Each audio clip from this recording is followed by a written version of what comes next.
नमस्कार। इस वक्त हम लोग प्रयागराज में हैं और महाकुंभ का अवसर है और ऐसे पावन वक्त पर हमारे साथ सुधांशु जी महाराज जी मौजूद हैं। बहुत बहुत स्वागत है महाराज जी आपका साधना टीवी। सभी का अभिनंदन और सभी के लिए बहुत बहुत शुभकामनाएं। इस प्रयागराज की धरती पर आप सबको भगवान का आशीष प्राप्त हो, मैं मंगल कामना करता हूं। महाराज जी, एक ऐसे वक्त पर हम लोग यहाँ मौजूद हैं। 144 साल बाद ऐसा दुर्लभ संयोग बना है। हम अपने आप को सौभाग्यशाली महसूस कर रहे हैं कि हम सभी इसका गवाह बन रहे हैं। आप कैसा महसूस कर रहे हैं? आप अपनी नज़र में इस महाकुंभ को कैसे देखते हैं? महाकुंभ में जो सबसे अधिक देखने योग्य बात यह है कि लोगों के हृदय में जो आस्था है उसका संगम भी यहाँ देखने को मिल रहा है। धर्म के प्रति, संतों के प्रति और अपने संस्कारों के प्रति जो लोगों की बहुत बहुत भावना है वो सबका अतिरेक यहाँ देखने को मिल रहा है। और यहाँ तपस्वी लोग भी दिखाई दे रहे हैं, ज्ञानी, ध्यानी, अनुष्ठान करने वाले, सत्संग करने वाले, धार्मिक नेता लोग भी दिखाई दे रहे हैं। लगता है कि हमारा जितना भी सनातन का पूरा रूप है वो यहाँ सिमट कर आ गया है। और ऐसा लगता है कि सारी नदियाँ जैसे एक हो गई हों, जल जल में मिलकर जैसे एक हो जाता है। तो यहाँ कोई वर्ग भेद नहीं दिखाई देता। यहाँ सबकी एक ही प्यास है, ईश्वर। सभी की एक ही दृष्टि है कि भगवान की कृपा दृष्टि हमारे ऊपर पड़े। और सभी का एक ही ध्यान है कि भगवान हमारे दुख दूर करे और हमसे जितना हो सके समाज के लिए अच्छा कर सके। ऐसी भावना लेकर खड़े हुए लोग दिखाई देते हैं। और जितनी साफ़ सफाई, जितनी सुंदर व्यवस्था, जिस तरह से प्रशासन की पकड़ और जैसे चाक चौकस निगाहें चारों तरफ दिखाई दे रही हैं प्रशासन की, लगता है ऐसा है कि संचालक अद्भुत है। तो योगी जी को बहुत बहुत बधाई है। महाराज जी, चूँकि आपकी संस्था जो है वैश्विक स्तर पर काम करती है और परोपकार की भावना लेकर काम करती है, आप वैश्विक मंच पर भी कई जगह पर बड़े बड़े जगहों पर गए हैं, तो आपको क्या लगता है ऐसे आयोजन से, महाकुंभ के आयोजन से वैश्विक स्तर पर इसका क्या मैसेज जाएगा भारतीय संस्कृति और सनातन संस्कृति को लेकर? इससे एक ही संदेश सबसे पहले जाता है कि जीवों से दया करने से लेकर के जड़ चेतन के प्रति जो सद्भावना वाले लोग हैं वो सनातन धर्म को अपनाने वाले हिंदू लोग हैं। और करुणा में दृष्टि है हम सबकी और सबके सुख की कामना करते हैं। ज़रा सोच के देखिए कि जिस देश में इतने सारे लोग कोरोना ग्रस्त हुए थे लेकिन उतने ही साथ में सबकी चिकित्सा भी हो सके, सबको इतना बड़ा टीकाकरण जो पूरे विश्व में इतना बड़ा कहीं नहीं हुआ जितना भारत में हुआ।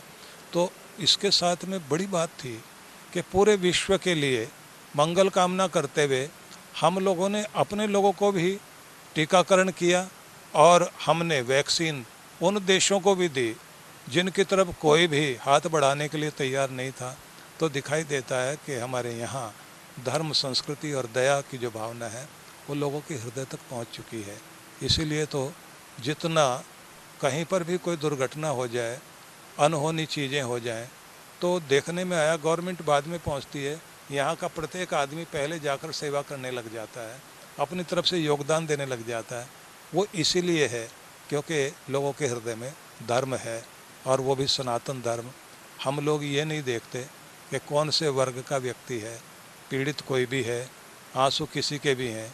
आदमी के जब अपने आंसू लगने लग जाएं तो दिखाई देता है कि यहाँ सनातन धर्म व्यक्ति के हृदय में बह रहा है। महाराज जी, काफ़ी दिन कुंभ के अभी बीत चुके हैं और अब भी काफ़ी दिन का आयोजन ये बाकी है, लेकिन इस बीच ही आप भी सोशल मीडिया से जुड़े ही होंगे, देखते ही होंगे चीज़ों को। कई सारी ऐसी वायरल वीडियोस आए हैं जिसको आपकी भी उन पर नज़र होंगी, तो उसको आप कैसे देखते हैं, ऐसे आस्था के महाकेंद्र से इस तरह का वीडियो वायरल होना? कुछ वायरल हो रहे हैं जो बहुत अच्छे हैं और कुछ वे लोग भी हैं जिनकी दृष्टि है कि इस संस्कृति को अपसंस्कृति में बदला जाए और यहाँ कुछ सवाल उठा दिए जाएं। तो इस तरह की चेष्टाएं कुछ लोगों की होती हैं, लेकिन उससे ये दिखाई दे रहा है कि हमारे लोगों का उत्साह पहले से और अधिक बढ़ रहा है। किसी का भी ध्यान उस तरफ नहीं जाता, बल्कि एक अच्छी बात है हमारी कि हम उनकी तरफ भी करुणा की दृष्टि से देखते हैं। उनकी तरफ गुस्से की भावना अंदर हो भी सही, तो क्योंकि हम अहिंसक लोग हैं, किसी के प्रति भी हम कठोर नहीं होते। लेकिन इसका ये मतलब नहीं है कि हम ताली बजाना जानते हैं, ताल ठोकना भी जानते हैं। इसलिए गलतियां किसी भी करने का अधिकार किसी को नहीं है। और हमारे सनातन के प्रति, हमारे धर्म के प्रति इस तरह का आक्षेप करना, मजाक उड़ाना और इस तरह की चीज़ें वायरल करना, ये अच्छी बात नहीं है।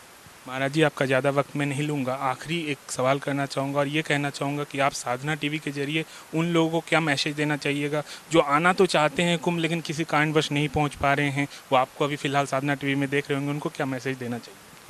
जो लोग यहाँ नहीं पहुँच पा रहे हैं तो अपने घर में रह कर के ही अपने गंगा जल अपने पानी में मिला कर के स्नान करें और साथ में भगवान से अपनी गलतियों के लिए क्षमा याचना करें।